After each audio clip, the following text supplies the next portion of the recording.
Queridos amigos, esta noche os invito a un viaje fascinante a través de uno de los períodos más oscuros pero transformadores de la historia humana, la época de la peste negra. Más que solo datos históricos, descubriréis cómo fue sobrevivir a esta devastadora plaga desde la perspectiva de personas comunes como vosotros y yo. Al acompañarme en esta historia para dormir, no solo encontraréis el descanso que buscáis, sino que también comprenderéis cómo este cataclismo cambió, fundamentalmente nuestra sociedad, nuestra biología e incluso nuestro ADN moderno. ¿Os habéis preguntado alguna vez si vuestro propio cuerpo podría contener defensas genéticas heredadas de aquellos que sobrevivieron a la peste? ¿O cómo esta tragedia transformó la estructura del mundo medieval, sentando las bases para el mundo moderno que conocemos? Acomodaos, bajad las luces, y permitidme transportaros a un tiempo donde cada amanecer era un regalo incierto,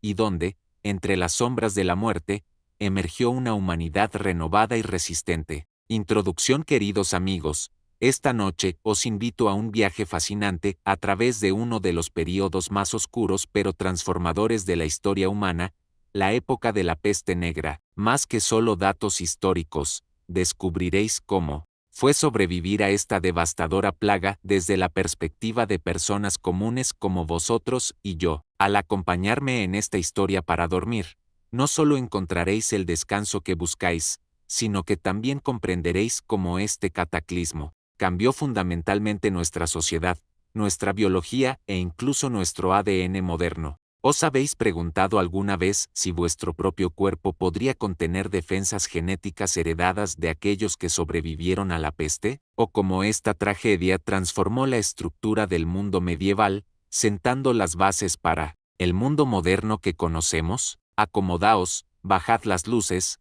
y permitidme transportaros a un tiempo donde cada amanecer era un regalo incierto, y donde, entre las sombras de la muerte, emergió una humanidad renovada y resistente. La peste negra, una historia para dormir. Enhorabuena, acabáis de despertar en Europa en el año 1347. El aire matutino es fresco mientras abrís los ojos, estirándoos sobre vuestro colchón relleno de paja. No os encontráis en un dormitorio privado como al que podríais estar acostumbrados. Estáis en una cabaña de una sola habitación junto al resto de vuestra familia. Las paredes están hechas de zarzo y barro, es decir, un armazón de madera relleno con una mezcla de barro, arcilla y paja. En realidad, es bastante eficaz para mantener fuera el frío, aunque el techo de paja a veces gotea cuando llueve intensamente. Al levantaros, vuestra nariz se llena de aromas familiares, el aroma ahumado del fuego de anoche,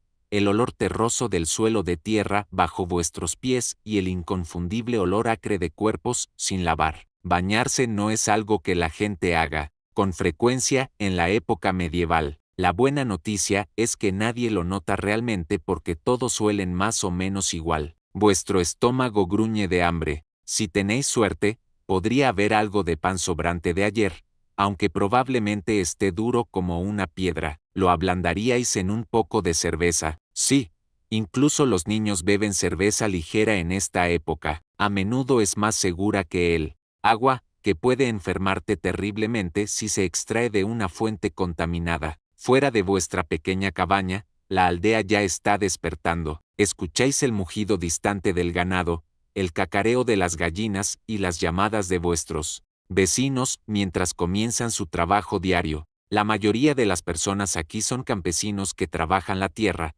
ya sea como arrendatarios libres que pagan renta al señor local o como siervos que están atados a la tierra y deben proporcionar servicios laborales. ¿Os habéis preguntado alguna vez cómo sería vivir en un mundo donde el tiempo se mide por el sol y las campanas de la iglesia? Donde cada día es una lucha por la supervivencia. Compartid en los comentarios si creéis que podríais adaptaros a esta vida sencilla, pero dura. La vida tiene un cierto ritmo predecible en vuestra aldea medieval. Los días se miden por la salida y puesta del sol, las semanas por el tañido de las campanas de la iglesia que os llaman a misa, y los años por el cambio de las estaciones y el ciclo de siembra y cosecha. Es una vida dura, ciertamente, pero es la única que habéis conocido. Lo que no sabéis, Lo que nadie en Europa sabe todavía es que todo está a punto de cambiar. Una sombra se arrastra por el continente, una que transformará la sociedad de maneras que ninguna guerra o hambruna ha logrado jamás. Los primeros susurros llegan a vuestra aldea en labios de un comerciante ambulante. Trae mercancías exóticas,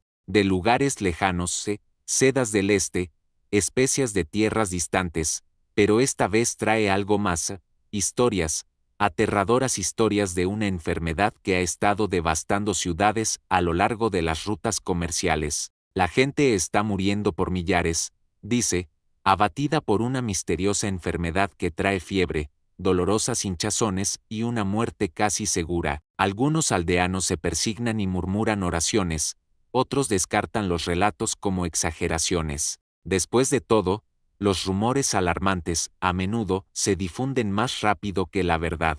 El comerciante sigue su camino, y durante un tiempo la vida continúa con normalidad, pero los rumores persisten, haciéndose más frecuentes y más aterradores con cada mes que pasa. Para el otoño, los susurros se han convertido en gritos de alarma. La enfermedad ha llegado a los puertos mediterráneos de Europa, Mesina, Marsella, Venecia. Dicen que los barcos han llegado a los puertos llenos de nada más que cadáveres, habiendo muerto los marineros durante su viaje. Dios nos salve a todos, murmura vuestra madre cuando oye la noticia, haciendo la señal de la cruz. En vuestra aldea, la gente comienza a prepararse lo mejor que puede, aunque nadie sabe realmente para qué se están preparando. Algunos almacenan comida extra, otros pasan más tiempo en la iglesia rezando por protección divina. El curandero local recoge hierbas y remedios, aunque nadie sabe si alguno será efectivo contra esta desconocida aflicción.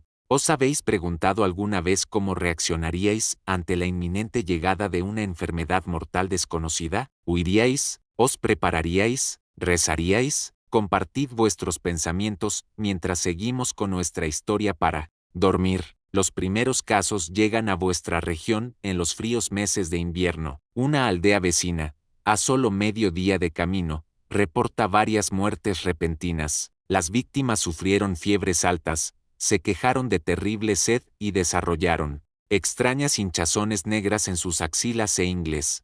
Pocos sobrevivieron más de 3 días después de mostrar síntomas. Los ancianos de vuestra aldea se reúnen para discutir qué se debe hacer. Algunos sugieren cerrar la aldea a los forasteros, mientras que otros argumentan que el comercio y la comunicación deben continuar. Al final, la vida sigue su curso, aunque con una nueva corriente subyacente de miedo. Entonces, una mañana fresca, un joven que trabaja en el molino no aparece para sus deberes. Cuando alguien va a buscarlo, lo encuentran ardiendo de fiebre, su cuerpo cubierto de sudor, su cuello hinchado con un doloroso bubón del tamaño de un huevo de gallina. La peste ha llegado a vuestra aldea. Lo que sigue es un tiempo de horror inimaginable. La enfermedad se propaga con aterradora velocidad. Un día una persona está sana, al día siguiente tiene fiebre y para el tercer día, más a menudo que no, está muerta. Los bubones negros que dan nombre a la enfermedad, la muerte negra, son dolorosos más allá de toda descripción. Algunas víctimas tosen sangre, lo que sugiere que la enfermedad ha llegado a sus pulmones, y estos desafortunados raramente duran más de un día o dos. Es un castigo de Dios, dicen algunos, flagelándose en penitencia por sus pecados. Es el mal aire, afirman otros, llevando ramilletes de flores para protegerse del miasma fétido que creen causa la enfermedad. Son los judíos envenenando los pozos, murmuran oscuramente unos pocos, aunque vuestra aldea no tiene residentes judíos y tales acusaciones tienen poco sentido. La verdad, que nadie en el siglo XIV podría posiblemente conocer, es que la muerte negra es causada por una bacteria llamada Yersinia pestis. Este diminuto organismo viaja en el intestino de las pulgas, que a su vez se transportan en el lomo de las ratas. Estas ratas, polizones en barcos y compañeros constantes en pueblos y aldeas medievales, han transportado inadvertidamente la muerte a través de continentes. Cuando una pulga infectada muerde a un humano, regurgita la bacteria en la herida. Las bacterias entonces se multiplican rápidamente, a menudo causando hinchazón en los ganglios linfáticos, esos dolorosos bubones. Si las bacterias llegan a los pulmones, causan peste neumónica, que puede propagarse directamente de persona a través de la tos y la respiración.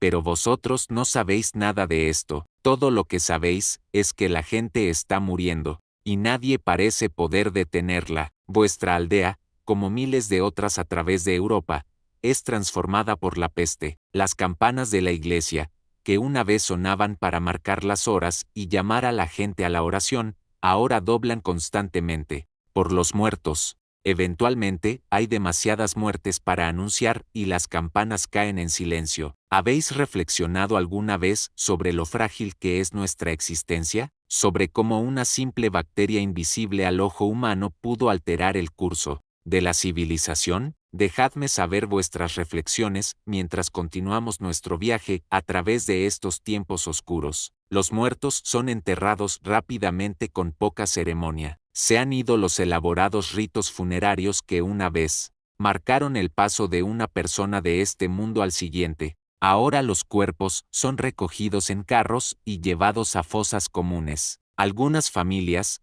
devastadas por múltiples muertes, no tienen a nadie que quede para enterrar a sus muertos, y los cuerpos pueden yacer en casas durante días hasta que vecinos o funcionarios parroquiales los retiran. El miedo cambia cómo se comporta la gente entre sí. Aquellos que tienen miembros de la familia sanos pueden cerrar sus puertas a los visitantes, mientras que aquellos con parientes enfermos a menudo se encuentran evitados. Algunos huyen al campo, esperando que la distancia los proteja de la enfermedad.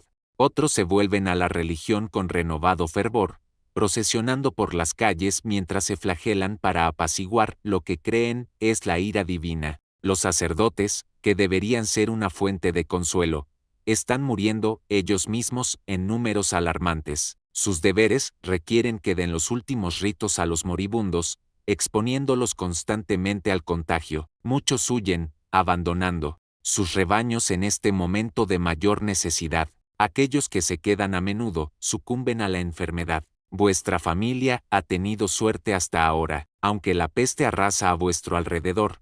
Ninguno de vuestro hogar inmediato ha caído enfermo. Habéis oído historias de familias enteras siendo aniquiladas en aldeas vecinas, de niños quedando huérfanos solo para morir ellos mismos días después, de amantes separados por la muerte apenas horas después de prometerse devoción eterna. Pero vuestra suerte no puede durar para siempre en un mundo donde la muerte negra mata a entre un tercio y la mitad de la población. Una mañana, vuestro hermano menor se queja de sentirse mal. Para el mediodía, está ardiendo de fiebre. Por la noche, la hinchazón reveladora aparece en su cuello, y sabéis lo que significa. Vuestra madre lo cuida día y noche, bañando su frente febril con paños frescos, tratando de hacerle beber pequeños sorbos de agua o cerveza ligera. Vuestro padre habla de llevarlo al monasterio, donde los monjes tratan a los enfermos, pero todos saben que los monasterios están abrumados, con muchos de los hermanos siendo ellos mismos víctimas de la peste.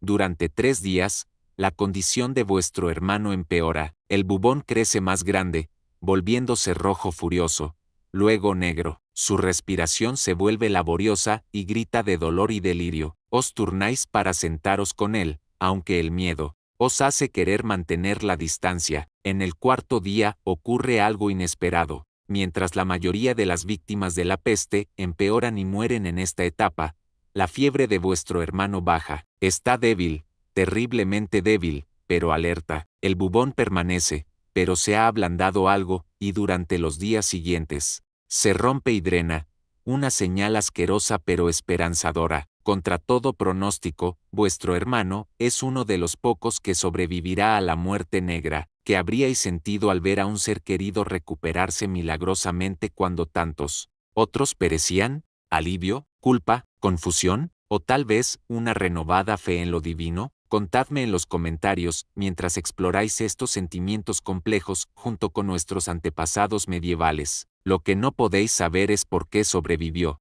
cuando tantos otros murieron. La ciencia moderna descubriría más tarde que ciertos individuos portan una mutación genética llamada delta 32 que proporciona cierta protección contra la bacteria de la peste. Esta mutación afecta a una proteína llamada CCR5 en la superficie de los glóbulos blancos, haciendo más difícil que las bacterias entren y secuestren las células inmunes. Vuestro hermano probablemente lleve esta mutación, al igual que otros en vuestra familia. Esta peculiaridad genética, un accidente aleatorio de la naturaleza, daría a ciertas familias e individuos una oportunidad de lucha contra la pandemia más mortal de la historia humana. Y extrañamente, siglos más tarde, los científicos descubrirían que esta misma mutación también proporciona protección contra otra enfermedad mortal, el virus que causa el SIDA, la muerte negra, al seleccionar a los supervivientes. Con este rasgo genético,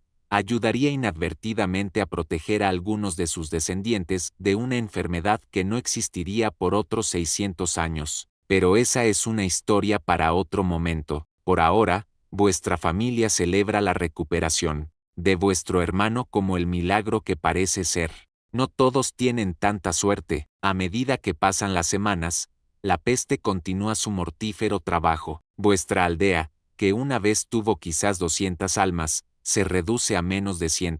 Los campos quedan sin atender, ya que aquellos que los trabajarían están muertos o demasiado ocupados cuidando a los enfermos o enterrando a los muertos. El señor del feudo, que vive en una casa de piedra en la colina que domina la aldea, ha perdido a su esposa y a 2 de sus hijos. Ni siquiera la riqueza y el privilegio ofrecen protección contra la muerte negra. Extrañamente, algunas personas parecen inmunes a la peste a pesar de la constante exposición. El sepulturero de la aldea, un personaje desagradable que roba a los muertos antes de enterrarlos, maneja cadáveres infectados de peste diariamente, pero nunca muestra ningún síntoma. Una partera que atiende a los enfermos cuando no está ayudando en los partos también permanece sana a pesar de su peligroso trabajo. Al igual que vuestro hermano, pueden llevar protección genética, aunque las personas medievales atribuirían su supervivencia a la intervención divina,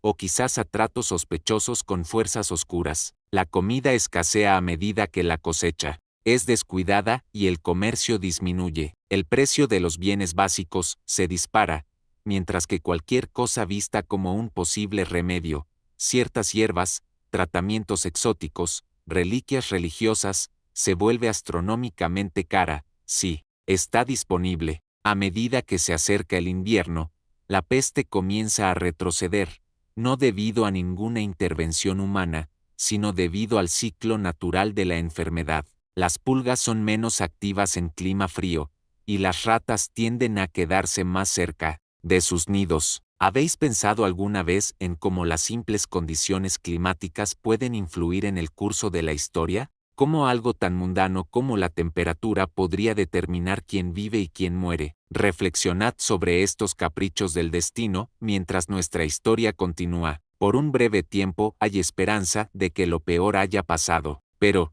la muerte negra no ha terminado. Se retira solo para volver con el clima cálido de la primavera, encontrando nuevas víctimas entre aquellos que sobrevivieron a la primera oleada. Durante los siguientes 4 años, de 1347 a 1351, sucesivas oleadas de peste barrerán Europa, matando entre 75 y 200 millones de personas, quizás la mitad de la población europea entera. El mundo que emerge de esta catástrofe será fundamentalmente cambiado. El masivo descenso de población interrumpirá el sistema feudal, aumentará el valor del trabajo y cambiará la dinámica de poder entre campesinos y nobleza. La autoridad religiosa será cuestionada mientras la gente se pregunta por qué sus oraciones no fueron respondidas y por qué tantos sacerdotes abandonaron sus deberes. El conocimiento médico, basado en gran parte en textos antiguos y superstición, será desafiado por el desafío de la peste a los tratamientos tradicionales. Para aquellos que sobreviven,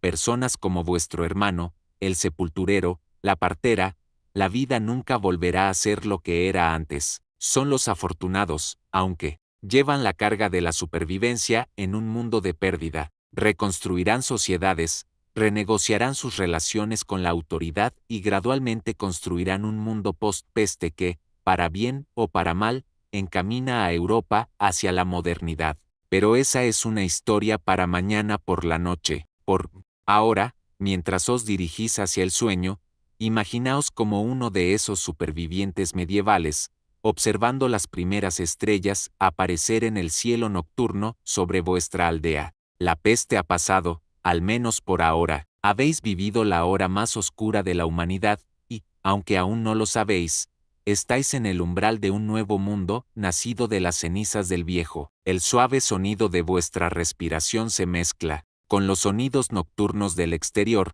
un perro ladrando a lo lejos, el susurro de las hojas en una suave brisa. A pesar de todo, a pesar de la pérdida y el sufrimiento inimaginables, la vida continúa, y en ese simple hecho yace quizás la lección más importante de la muerte negra, la notable capacidad de la humanidad para resistir, adaptarse y, en última instancia, seguir adelante. ¿Encontráis consuelo en esta resistencia humana? ¿Os reconforta saber que nuestros antepasados sobrevivieron a lo inimaginable? Compartid vuestros pensamientos mientras continuamos nuestro viaje a través de la noche. La mañana después de la milagrosa recuperación de vuestro hermano trae una extraña mezcla de emociones. El alivio os inunda, ciertamente, pero está teñido de algo desconocido, una sensación de preguntarse por qué vuestra familia fue perdonada cuando tantas otras no lo fueron. Esta extraña culpa del superviviente,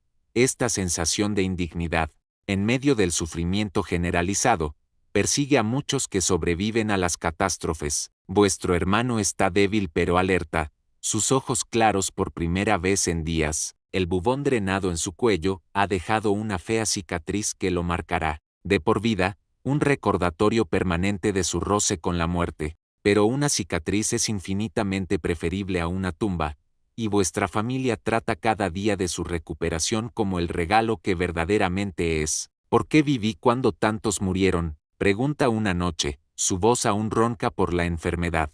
Vuestra madre, encendiendo una vela de junco mientras cae la oscuridad, se detiene antes de responder. Es la voluntad de Dios, dice simplemente, aunque su tono sugiere que no está del todo convencida. La verdad, que nadie en el siglo XIV podría posiblemente comprender, es mucho más compleja. A lo largo de la historia humana, las enfermedades infecciosas han actuado como poderosas fuerzas de selección natural. Aquellos con ventajas genéticas contra patógenos específicos sobreviven a tasas más altas, pasando estos rasgos protectores a las generaciones futuras. La muerte negra es quizás el ejemplo más dramático de este proceso en la historia humana. Profundamente en las células de vuestro hermano, y quizás en las vuestras también, yace una mutación genética que altera una proteína llamada CCR5 en la superficie de los glóbulos blancos. Esta mutación, conocida como Delta 32,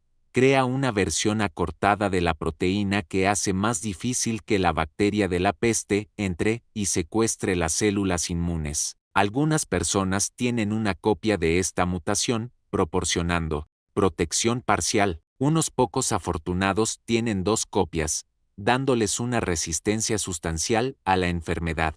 Es una lotería genética, y vuestro hermano tiene la suerte de tener un boleto ganador. Pero el coste de esta ventaja evolutiva se mide en millones de vidas, aquellos sin la mutación protectora que sucumbieron a la muerte negra. ¿Os habéis preguntado alguna vez sobre las lecciones ocultas que nuestro ADN podría contener? ¿Qué historias de supervivencia y resistencia están escritas en nuestros propios cuerpos? ¿Qué adaptaciones podríamos estar desarrollando ahora en respuesta a los desafíos modernos? Estas preguntas nos invitan a contemplar la interconexión entre biología, historia y destino, mientras nuestra historia continúa. A medida que vuestro hermano recupera sus fuerzas, aventurándose afuera por primera vez desde su enfermedad, notáis cuán dramáticamente ha cambiado la aldea. Jardines, antes meticulosamente cuidados, ahora crecen salvajes. Casas permanecen vacías, sus dueños muertos o huidos.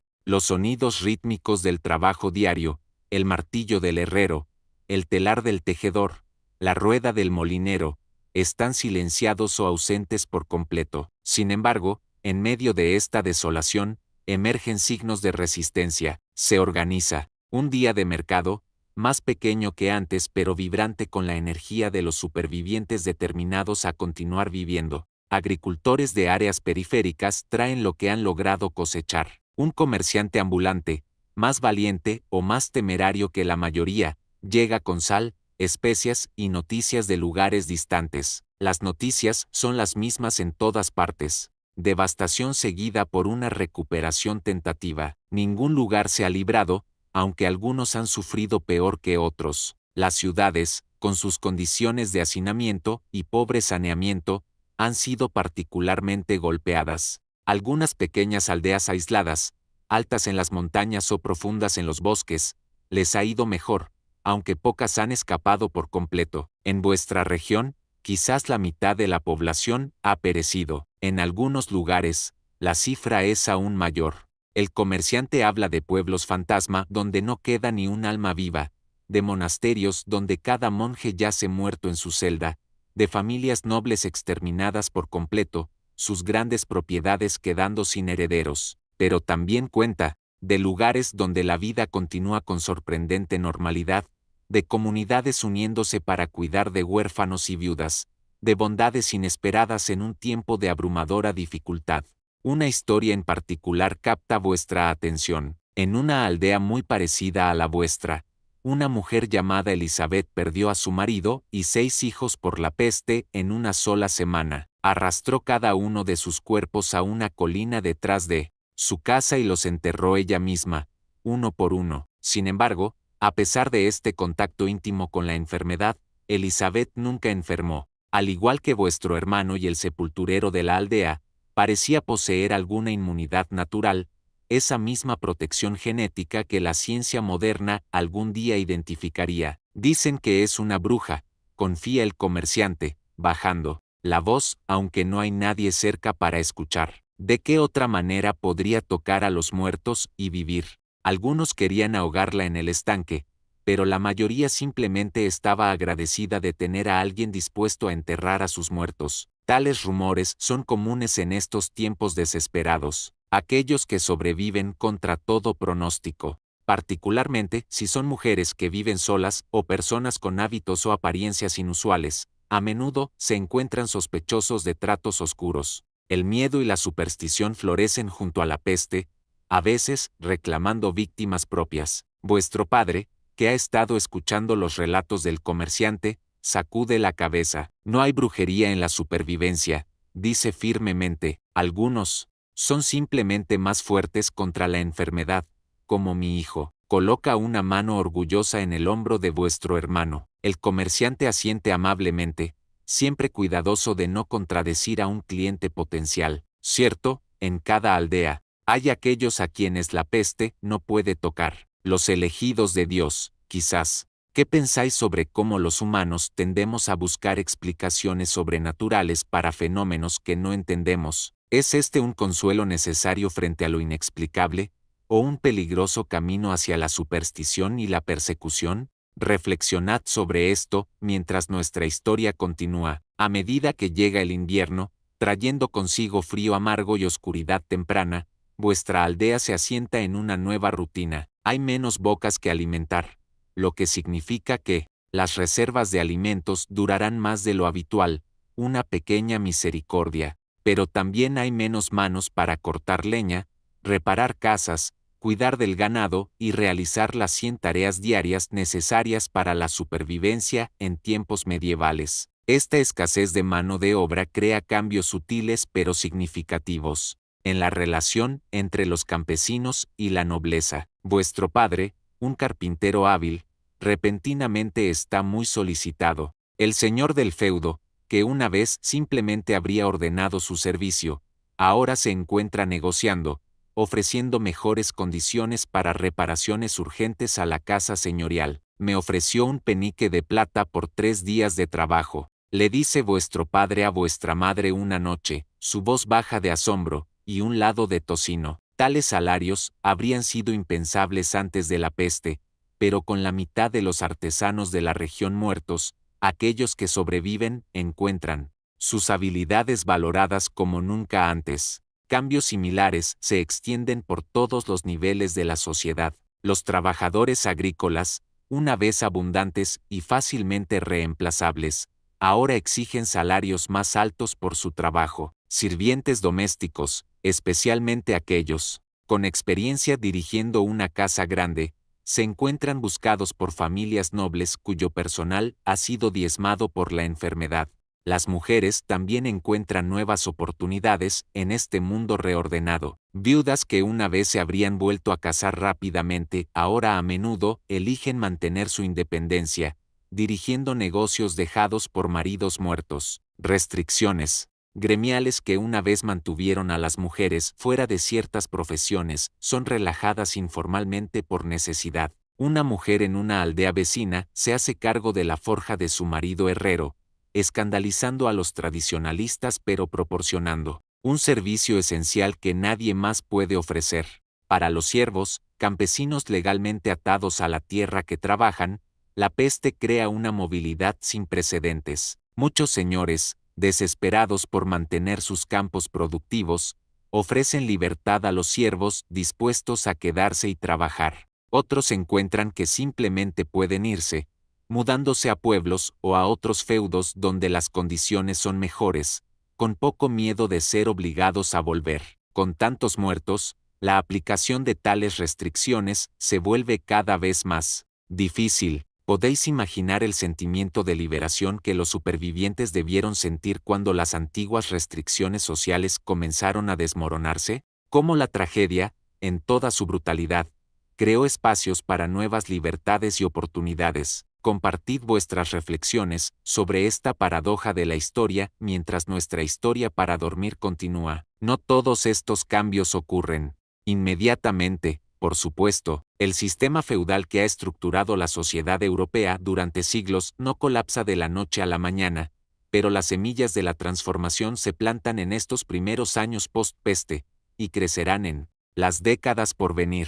En cuanto a vuestra familia, os adaptáis a la nueva realidad lo mejor que podéis. Vuestro hermano recupera sus fuerzas, aunque se cansa más fácilmente que antes. Vuestro padre encuentra sus habilidades de carpintería muy solicitadas, trayendo a casa mejor paga de la que jamás ha ganado. Vuestra madre toma ropa para lavar de la casa señorial, trabajo que ahora está mejor compensado debido a la escasez de vuestra madre toma ropa para lavar de la casa señorial, trabajo que ahora está mejor compensado debido a la escasez de manos dispuestas. Vosotros mismos encontráis oportunidades que no habrían existido antes de la peste. El sacerdote de la parroquia, uno de los pocos clérigos que ni murió ni huyó durante lo peor de la peste, necesita a alguien que ayude a mantener los registros de la iglesia, con una alfabetización básica inusual para un niño campesino, enseñada por vuestra madre que alguna vez sirvió en un hogar noble.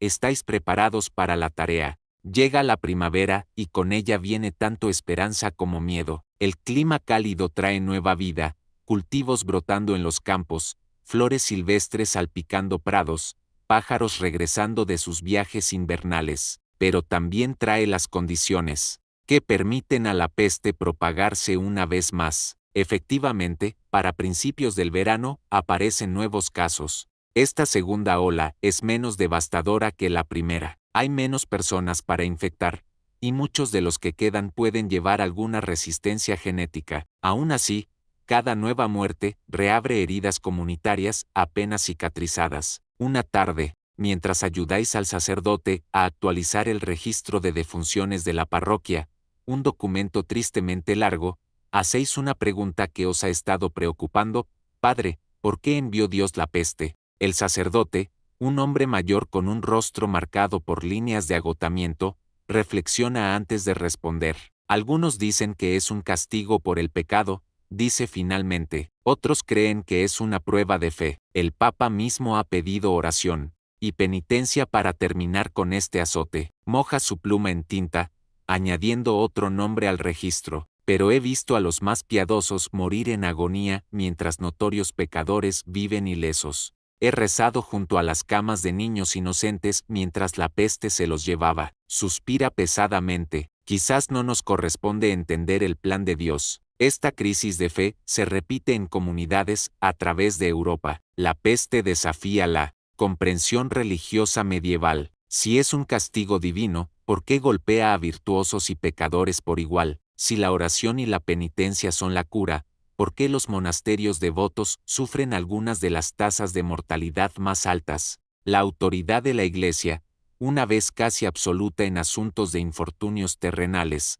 comienza a mostrar grietas que se ensancharán en los siglos venideros. El conocimiento médico enfrenta desafíos similares. Los médicos formados en las universidades más prestigiosas no resultan más efectivos tratando la peste que los curanderos de aldea. Sus elaboradas teorías basadas en humores corporales y alineaciones astrológicas no logran explicar por qué algunos se recuperan mientras otros mueren, por qué algunas comunidades sufren peor que otras. ¿Alguna vez habéis considerado cómo las grandes crisis pueden desafiar nuestras creencias más fundamentales? ¿Cómo reaccionaríais si los sistemas en los que confiáis fallaran repentinamente en explicar o protegeros de una catástrofe? Pensad en ello mientras nuestra historia continúa fluyendo suavemente hacia el sueño. Algunos médicos atienden valientemente a los enfermos, a menudo sacrificando sus propias vidas en el proceso. Otros huyen a la primera señal de brote, priorizando la autopreservación sobre el deber profesional. Aquellos que se quedan comúnmente usan ropa protectora distintiva, largas túnicas cubiertas de cera, guantes y una máscara en forma de pico de pájaro rellena de hierbas y especias que se cree purifican el aire. Este extraño atuendo, que se volvería icónico en brotes posteriores de peste, hace poco para protegerlos de la fuente real de infección. En ausencia de un tratamiento oficial efectivo, las comunidades desarrollan sus propias respuestas a la peste. Algunas se basan en la superstición, llevar talismanes, recitar encantamientos, evitar gatos negros o personas con cabello rojo. Otras tienen un sorprendente valor práctico, aislar a los enfermos, quemar las pertenencias de las víctimas de peste, mantener la limpieza. Ninguna ofrece protección completa, pero estas prácticas desarrolladas por la comunidad a veces ayudan a limitar la propagación. Vuestra aldea adopta varias de estas medidas. Las casas donde ha golpeado la peste están marcadas con cruces blancas en las puertas. Los visitantes de fuera de la aldea deben esperar 3 días en una cabaña designada antes de entrar, para asegurar que no muestran signos de enfermedad. Los muertos son enterrados rápidamente con ceremonia mínima. Sus posesiones quemadas. Estas precauciones ayudan, pero no pueden detener la peste por completo. Para mediados del verano, vuestra aldea ha perdido una docena más de personas en la segunda ola, un golpe serio para una comunidad ya disminuida por el primer brote. Una de las víctimas es el mismo señor del feudo, un hombre en sus 50 años que había sobrevivido a la primera ola solo para sucumbir a la segunda. Su muerte crea ondas de consecuencia a través de la jerarquía social local. Su hijo, apenas de 20 años y recién regresado de la universidad en París, hereda el feudo y sus tierras. Este nuevo señor, joven e influenciado por ideas novedosas de su educación, adopta un enfoque diferente para gestionar la propiedad que su padre, reconociendo la escasez de mano de obra y la cambiante dinámica de poder, ofrece mejores condiciones a los agricultores arrendatarios. Los siervos que aceptan quedarse y trabajar el feudo reciben su libertad y rentas más favorables. Aquellos, con habilidades especializadas, vuestro padre entre ellos, reciben privilegios antes reservados para aquellos de rango social más alto. ¿Os habéis preguntado alguna vez cómo las ideas de los jóvenes pueden transformar sociedades en momentos de crisis? ¿Cómo la educación y la exposición a nuevas formas de pensar pueden acelerar el cambio social cuando las viejas estructuras ya están debilitadas? Dejad vuestras reflexiones en los comentarios mientras nuestra historia para dormir continúa su suave curso. No todos los nobles se adaptan tan fácilmente a la nueva realidad. En feudos vecinos, algunos señores intentan imponer las antiguas restricciones más severamente, prohibiendo a los campesinos marcharse, castigando a aquellos que exigen salarios más altos, usando la fuerza para mantener el viejo orden. Estos esfuerzos raramente tienen éxito por mucho tiempo. los campesinos simplemente se van, buscando mejores condiciones en otros lugares. Con tierra abundante y trabajadores escasos, encuentran no pocas oportunidades. La segunda ola de peste, finalmente, retrocede con la llegada del otoño. Vuestra aldea ha sobrevivido, disminuida pero intacta. De los 200 residentes originales, quizás 90 permanecen. Los campos han sido consolidados, con la tierra más fértil priorizada para el cultivo. Las casas permanecen vacías, sus maderas y paja gradualmente aprovechadas para otros usos. Sin embargo, la vida tiene una notable capacidad para normalizarse incluso después de la catástrofe. Los niños juegan en la plaza del pueblo de nuevo. Los ritmos de la vida agrícola, plantar, cuidar, cosechar continúan, adaptados a la reducida fuerza laboral. Se celebran bodas, nacen bebés, el comercio se reanuda. Un claro día de otoño, un visitante sorprendente llega a la aldea, un albañil, que se había ido años antes para buscar trabajo en las ciudades. Había construido una buena vida en Florencia, le cuenta a cualquiera que quiera escuchar, trabajando en la magnífica catedral allí. Pero cuando golpeó la peste, devastó la ciudad peor que cualquier área rural. Vi morir a la mitad de Florencia, dice, sus ojos atormentados por los recuerdos. Los ricos huyeron a sus fincas campestres, pero los pobres no tenían a dónde ir. Los cuerpos se apilaban en las calles más rápido de lo que podían ser enterrados. Sobreviví.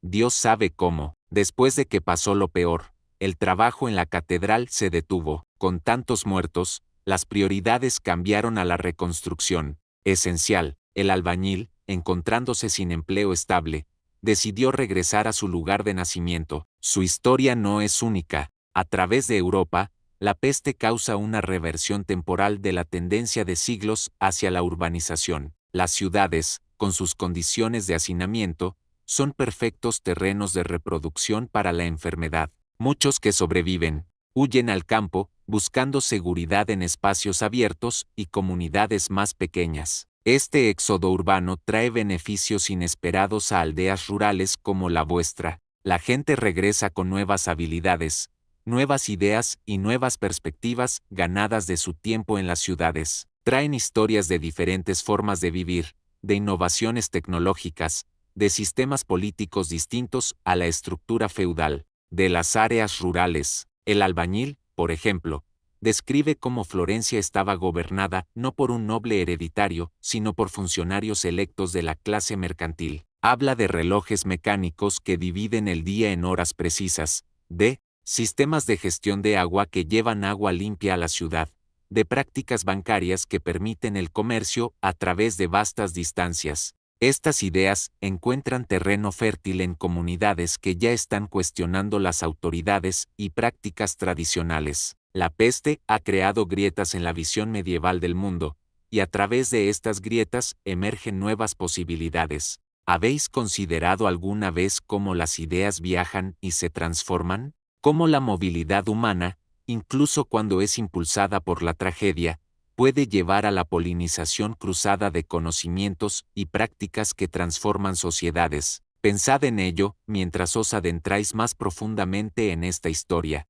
Para dormir, para vosotros y vuestra familia, la vida continúa en este paisaje alterado. Vuestro hermano, completamente recuperado, aunque marcado por su encuentro con la peste, se convierte en aprendiz del albañil retornado, aprendiendo el oficio cualificado que le proporcionará un futuro seguro en un mundo donde tales habilidades son cada vez más valoradas. La carpintería de vuestro padre mantiene a la familia cómoda, sus servicios ahora exigiendo salarios que habrían sido inimaginables antes de la peste. Vuestra madre ya no toma ropa para lavar, en su lugar se centra en un huerto de hierbas, que produce remedios muy solicitados desde que la peste diezmó las filas de curanderos tradicionales. Vosotros continuáis asistiendo al sacerdote con los registros parroquiales, vuestra alfabetización y mente rápida haciéndoos valiosos en una comunidad donde tales habilidades son raras. En el viejo mundo, vuestro nacimiento campesino habría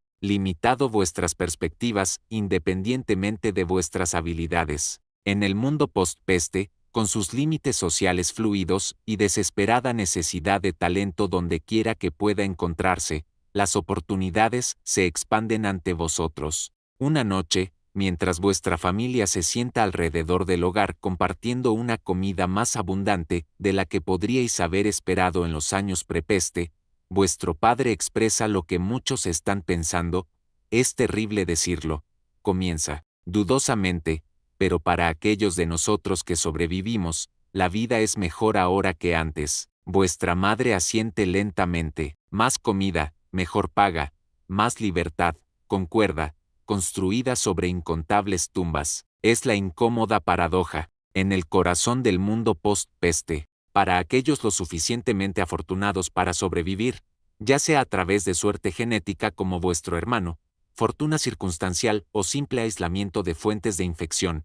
El nuevo mundo ofrece ventajas que el viejo nunca podría. La masiva reducción en la población crea oportunidades para avance social, mejora económica y libertad personal que habrían sido impensables en la sociedad prepeste, abarrotada y rígidamente jerárquica. Sin embargo, estos beneficios vienen a un coste inimaginable: las vidas de millones, la destrucción de familias, comunidades desgarradas, conocimiento y cultura perdidos con aquellos que los portaban. Ningún superviviente puede disfrutar completamente de sus circunstancias mejoradas sin la sombra de este conocimiento. Mientras os dirigís hacia el sueño esa noche, os encontráis preguntándoos sobre el futuro. La peste se ha retirado por ahora, pero nadie cree que se haya ido para siempre. Regresará, como lo ha hecho antes, trayendo nuevas oleadas de muerte. Sin embargo, la humanidad sobrevivirá, adaptándose a cada brote, desarrollando nuevas respuestas, construyendo gradualmente conocimiento que finalmente, siglos después, conquistará a este enemigo invisible. Lo que no podéis saber es que estáis en un punto de inflexión en la historia. El mundo que emergerá de las cenizas de la muerte negra será fundamentalmente diferente de lo que vino antes. Las semillas del renacimiento están siendo plantadas en estos años de recuperación. El rígido sistema feudal está comenzando su largo y lento declive. La autoridad incuestionada de las estructuras de poder tradicionales, tanto seculares como religiosas, ha sido sacudida. ¿Habéis reflexionado alguna vez sobre cómo estaríais viviendo hoy si la peste negra nunca hubiera ocurrido? ¿Cuánto de nuestro mundo moderno debe su existencia a esta terrible pero transformadora catástrofe? ¿Qué lecciones podemos aprender de aquellos que sobrevivieron a lo inimaginable? Dejad vuestros pensamientos mientras nuestra historia continúa arrullándoos hacia el sueño. Y a nivel biológico, la peste ha remodelado la especie humana misma, seleccionando rasgos genéticos que influirán en la resistencia a la salud y a la enfermedad durante generaciones venideras. La supervivencia de vuestro hermano, lejos de ser meramente buena fortuna personal, representa un capítulo evolutivo en la interminable danza de la humanidad con los organismos microscópicos que tanto nos sostienen como nos amenazan. Mañana, cuando un nuevo día amanezca en vuestro mundo cambiado, continuaréis el trabajo de reconstrucción, de adaptación, de encontrar un camino hacia adelante. Eso es lo que los supervivientes de la peste siempre han hecho a lo largo de la historia. Siguen adelante, llevando el peso de la memoria mientras miran hacia el futuro, y al hacerlo, remodelan el mundo de maneras que resonarán a través de los siglos venideros. La historia de supervivencia que hemos estado siguiendo a través de la muerte negra del siglo XIV está lejos de ser la única historia de coraje y suerte genética en la larga danza de la humanidad con la peste. Mientras la suave oscuridad del sueño os envuelve, viajemos hacia adelante en el tiempo a otra aldea, otro brote y otra notable historia de sacrificio y supervivencia. Han pasado 300 años desde las primeras oleadas devastadoras de la muerte negra que barrieron Europa. Es ahora el verano de 1665, y nos encontramos en Eyam, un pequeño pueblo enclavado en las pintorescas colinas de Derbyshire, Inglaterra. Eyam, lo sabéis, se pronuncia simplemente como Im. Es una comunidad pacífica de unas 800 almas, principalmente agricultores y mineros de plomo que trabajan las ricas vetas que corren bajo el paisaje de piedra caliza. La vida aquí sigue los ritmos familiares de la Inglaterra rural. Los aldeanos se levantan con el sol, atienden sus campos y animales, trabajan en las pequeñas industrias locales, asisten a los servicios en la iglesia parroquial de San Lorenzo, y se reúnen en la taberna local para compartir noticias y compañía. Es una comunidad unida donde todos conocen a todos, donde las familias han vivido durante generaciones, donde los lazos de cuidado vecinal han sido forjados a través de alegrías y dificultades compartidas. Os preguntáis a veces cómo sería vivir en un pequeño pueblo donde todos se conocen, donde vuestra historia familiar es conocida por todos, donde la comunidad actúa como una red de seguridad pero también como un vigilante constante. ¿Qué aspectos de esa vida os atraerían o repelerían? Reflexionad sobre esto mientras continuamos nuestro suave viaje nocturno. Lo que la gente de Eyam no sabe es que están a punto de enfrentar la mayor prueba imaginable, una que inscribirá el nombre de su pueblo en la historia y consagrará su sacrificio colectivo en leyenda. La peste ha regresado a Inglaterra. En Londres, la enfermedad que la gente todavía llama la muerte negra, aunque ahora sabemos que es peste bubónica, está abriendo un camino mortal a través de las abarrotadas calles de la capital. Cuando termine, habrá matado a unos 100.0 londinenses, casi un cuarto de la población de la ciudad. Este brote será conocido como la Gran Peste de Londres, la última gran epidemia de peste bubónica en Inglaterra. Por ahora, los aldeanos de Eyam se sienten seguros en su aislamiento. La peste es un problema de ciudad, se dicen. Improbable que llegue a su remota comunidad enclavada en las colinas de Derbyshire, lejos de las principales rutas comerciales y centros urbanos. Pero el destino tiene otros planes. A finales de agosto de 1665, un paquete llega a Eyam, dirigido al sastre local, Alexander Hadfield. Contiene un fardo de tela de Londres, quizás diseños para las últimas modas o telas no disponibles localmente. El asistente de Hadfield, Georgie Vickers, que se aloja con el sastre y su familia, desempaqueta el paquete. La tela se siente húmeda, después de su largo viaje, así que Vickers la cuelga junto al fuego para secarla, liberando inadvertidamente la carga mortal escondida dentro de sus pliegues, pulgas portadoras de la bacteria de la peste, Yersinia pestis. En cuestión de días, Georgie Vickers cae enfermo con una fiebre furiosa. Los bubones reveladores, ganglios linfáticos hinchados y dolorosos, aparecen en su cuello y axilas. La aldea observa con horror cómo este joven fuerte se deteriora rápidamente. Para el 7 de septiembre de 1665, Vickers está muerto, la primera víctima de la peste en Eyam. El pánico se extiende por la comunidad a medida que más personas enferman. Para finales de septiembre, 4 residentes más de Eyam han muerto, todos de hogares cercanos al alojamiento de Vickers. La peste ha ganado su primer punto de apoyo. ¿Alguna vez habéis considerado como una decisión aparentemente inocua desempaquetar un fardo de tela, colgarlo para secar puede desencadenar consecuencias catastróficas? ¿Cómo lo minúsculo e invisible una pulga, una bacteria puede alterar el curso de incontables vidas humanas? ¿Os hace esto reflexionar sobre las innumerables pequeñas decisiones que tomáis cada día, sin saber nunca cuáles podrían tener impactos de gran alcance? Compartid vuestros pensamientos mientras nuestra historia continúa. A medida que avanza el otoño, la situación empeora, más aldeanos caen enfermos, y la tasa de mortalidad aumenta. Algunas familias pierden múltiples miembros en cuestión de días. Los sepultureros apenas pueden mantener el ritmo con las crecientes muertes. La reacción natural en tales circunstancias es huir. En Londres, cualquiera que pudiera permitírselo, incluidos el rey Carlos II y su corte, habían huido de la ciudad apestada hacia la seguridad de retiros campestres. Los residentes ricos de Eyam también comienzan a hacer preparativos para irse, para buscar refugio en áreas no infectadas hasta que pase el peligro. Es en este momento crítico que 2 hombres dan un paso adelante con una proposición extraordinaria, una que salvará innumerables vidas más allá de Eyam mientras condena a muchos dentro de la aldea a una muerte casi segura. William Mompesson, el rector recién nombrado de Eyam, y su predecesor Thomas Stanley, Dejan de lado sus diferencias religiosas. Mompesson representa a la iglesia establecida de Inglaterra, mientras que Stanley sigue la tradición puritana para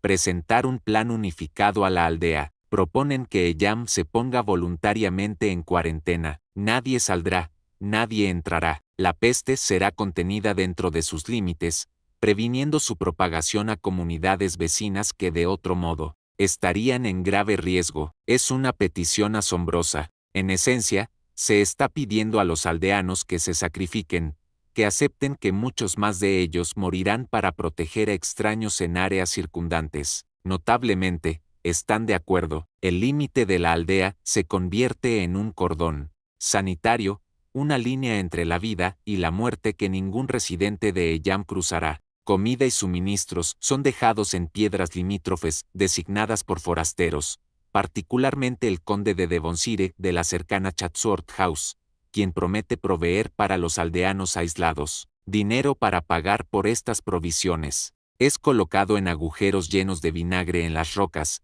ya que se cree que el vinagre desinfectará las monedas. Lo que sigue es uno de los episodios más conmovedores y heroicos en la larga historia de la batalla de la humanidad con las enfermedades infecciosas. El verano se convierte en otoño, el otoño en invierno, y el invierno en primavera. A través de todo esto, la peste continúa su trabajo mortal dentro de los confines de Eyam. Familias enteras son aniquiladas. Niños quedan huérfanos solo para morir ellos mismos días después. Casas permanecen vacías, sus ocupantes enterrados apresuradamente, en jardines y campos, ya que el cementerio de la iglesia rápidamente se llena. ¿Qué os parece este extraordinario acto de sacrificio colectivo? ¿Podéis imaginar a una comunidad moderna tomando tal decisión, poniendo la seguridad de extraños por encima de sus propias vidas? ¿Qué valores o creencias podrían motivar tal elección? Pensad en estas preguntas mientras nos adentramos más profundamente en esta historia para Ninar.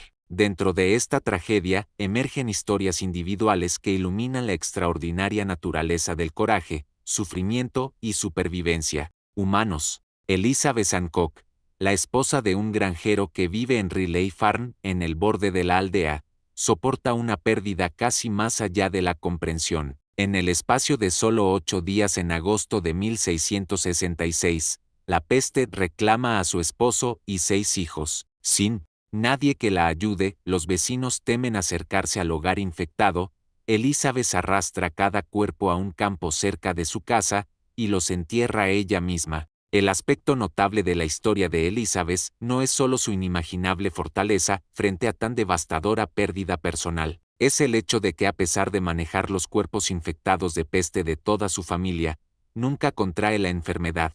Ella misma, al igual que los supervivientes que conocimos en nuestra historia anterior, Elizabeth probablemente porta la mutación genética CCR5 delta 32 que ofrece protección contra la bacteria de la peste. Las tumbas de Riley, ¿cómo llegarán a ser conocidas? Permanecen hasta hoy como un testimonio del sufrimiento y resistencia de una mujer. Otra historia extraordinaria es la de Marsal Owe, el sepulturero no oficial de Eyam. A medida que aumenta el número de muertos, Owe asume la sombría tarea del entierro, no por noble sacrificio, sino por razones más mercenarias. Aprovecha la oportunidad para saquear las casas de los muertos antes de disponer de sus cuerpos. A pesar de este comportamiento poco agradable, la historia de Owe contiene un elemento de misterio médico. Maneja docenas, quizás cientos de cadáveres infectados. Entra en casas infectadas de peste que otros evitan a toda costa. Por toda lógica, debería estar entre los primeros en morir. Sin embargo, Marsal Owe sobrevive al brote entero, sin mostrar nunca síntomas de la enfermedad. La ciencia moderna nuevamente sugiere una explicación probable: la mutación genética protectora, que impide que la bacteria de la peste gane entrada a sus células. Lo que Owe atribuye a la suerte o protección divina es en realidad el resultado de una pequeña alteración en su ADN, una que le da una ventaja en la batalla evolutiva de la humanidad contra el enemigo microscópico. ¿Os habéis preguntado alguna vez por qué algunas personas parecen naturalmente resistentes a ciertas enfermedades? ¿Qué secretos podrían esconder nuestros propios genes, legados de antepasados que sobrevivieron a pandemias pasadas? y cómo nuestras experiencias actuales con enfermedades podrían estar moldeando la biología de generaciones futuras. Reflexionad sobre estas fascinantes conexiones mientras nuestra historia para dormir continúa su suave flujo. Luego está la desgarradora historia de Emmott Siddal y Rowland Torre, jóvenes amantes separados por la cuarentena de la aldea. Emmott vive dentro de Ellam, mientras que Rowland es de una aldea vecina fuera del cordón. A medida que la cuarentena entra en vigor, se encuentran repentina e indefinidamente separados. No queriendo perder contacto por completo, acuerdan encontrarse a una distancia segura a través de Cuclet del, un barranco natural que marca parte del límite de la aldea. Allí, permaneciendo lejos uno del otro para evitar cualquier riesgo de transmitir la infección, pueden al menos verse y intercambiar palabras de consuelo y devoción. Estos breves encuentros distantes los sostienen a través de los primeros meses de la cuarentena, pero a medida que la primavera se convierte en verano, en 1666, y la peste alcanza su intensidad máxima en Ellam, Emmott deja de venir a su lugar de encuentro. Rowland continúa apareciendo día tras día, llamando su nombre, sin recibir respuesta. Solo después de que finalmente termina la cuarentena, Rowland aprende la verdad. Emmott murió en abril, una de las muchas víctimas jóvenes reclamadas por la peste. Su historia de amor, interrumpida por la enfermedad pero marcada por una fiel devoción, sigue siendo una de las leyendas más perdurables de Ellam. Quizás más extraña de todas es la historia de Margaret Blackwell, quien cayó gravemente enferma, con síntomas de peste y fue dada por muerta por su hermano Francis. En su estado febril, Margaret se tambaleó hasta la cocina, desesperadamente sedienta, confundiendo un recipiente de grasa de tocino con leche. Bebió profundamente del líquido grasiento. Para asombro de todos, Margaret se recuperó. Durante siglos, los aldeanos contarían la historia de cómo la grasa de tocino curó la peste. La verdad es probablemente más compleja. Margaret probablemente portaba la resistencia genética que hemos discutido y se habría recuperado independientemente de su inusual bebida, pero la leyenda persistió, un recordatorio de cuán desesperadamente la gente buscaba cualquier tratamiento que pudiera salvarlos del mortífero agarre de la peste. A través de todo esto, los líderes religiosos de la aldea proporcionan el consuelo que pueden. William Mompesson, quien propuso la cuarentena, junto con Thomas Stanley, paga un terrible precio personal por su valiente postura. Su esposa Catherine contrae la peste mientras ayuda a cuidar a aldeanos enfermos y muere en los brazos de su marido en agosto de 1666, en el apogeo del brote. ¿Podéis imaginar el extraordinario coraje y resistencia de estas personas comunes enfrentándose a circunstancias tan terribles? ¿Qué podemos aprender de su ejemplo, y cómo sus historias podrían inspirarnos en nuestros propios momentos de crisis? Dejad que esos pensamientos os arrullen mientras nos acercamos a la conclusión de nuestra historia para dormir. Mompesson se describe a sí mismo después como un hombre moribundo, aunque sobrevive físicamente. En una carta a sus hijos, que habían sido enviados lejos antes de la cuarentena, escribe: «La condición de este lugar es muy triste. Os ruego que huyáis de este lugar. No estoy en condiciones de recibir consuelo de vosotros. Estoy tan débil que no puedo escribir más». Sin embargo, a pesar de su dolor, continúa ministrando a su congregación sufriente hasta el final. Los servicios religiosos se trasladan al aire libre, a Cuclet del, donde se cree que el aire fresco reduce el riesgo de contagio. Los aldeanos permanecen lejos unos de otros mientras rezan, una forma temprana de lo que ahora llamamos distanciamiento social. Incluso en las horas más oscuras, cuando la muerte parece acechar en cada sombra, la comunidad mantiene sus prácticas espirituales, encontrando consuelo en rituales familiares mientras el mundo se derrumba a su alrededor. No todo el mundo se comporta noblemente, por supuesto. Hay casos de saqueo, de vecinos negándose a ayudarse mutuamente, de pánico sobrepasando la compasión. Una aldeana, Mary Cooper, intenta romper la